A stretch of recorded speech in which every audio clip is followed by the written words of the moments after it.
पंचदशोऽशोक पाञ्चजन्यं ऋषिकेशो देवदत्तं धनञ्जयः पुण्ड्रं दद्मो महाशङ्खं भीमकर्मा वृकोदरः।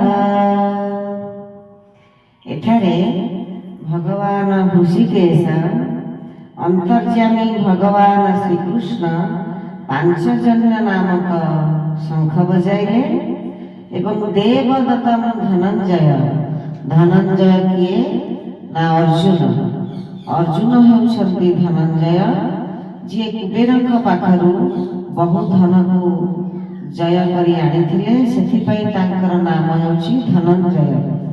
सेई धनंजय देवदत्त नामक शंख को बजाइले पुण्ड्रं दध्मो महाशंखं भीमकर्मा वृकोदरः।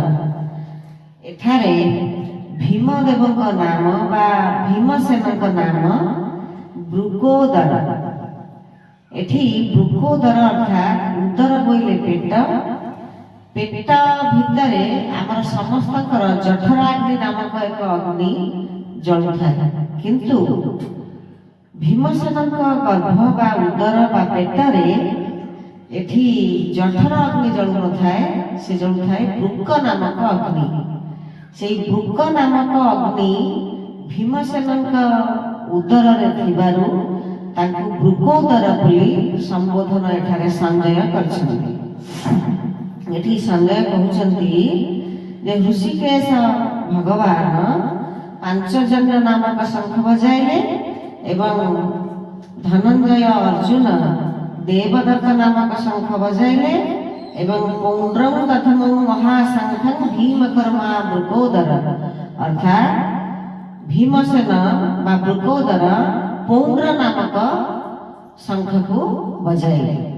तापर अनंत विजयं राजा कुन्तीपुत्र युधिष्ठिरः नकुलः सहदेवश्च सुघोषा मणिपुष्पकौ। अनंत विजयं राजा कुन्तीपुत्र युधिष्ठिर। एठारे कुंतींकर पुत्र युधिष्ठिर अनंत विजय नामक शंख बजाइले। जदि केतेबेले शंख मानकर नाम आसे जे किए को शंख बजाइथिले, जेमिति कि भगवान श्रीकृष्ण बजाइथिले पांचजन्य एवं धनंजय बजाइथिले देवदत्त एवं पुण्ड्र नामक शंख को बजाइथिले वृकोदर भीम एवं राजा युधिष्ठिर बजाइथिले अनंत विजय। से शंखर नाम होछि अनंत विजय। नकुलः सहदेवश्च नकुल एवं सहदेव सुघोष और मणिपुष्पक ये दुईटी शंख बजाइथिले। सुघोष एवं मणिपुष्पक नामक शंख बजाइथिले। एठारे कुंतीपुत्र बोली युधिष्ठिर को संजय कौन करछथि ना नामकरण करछथि।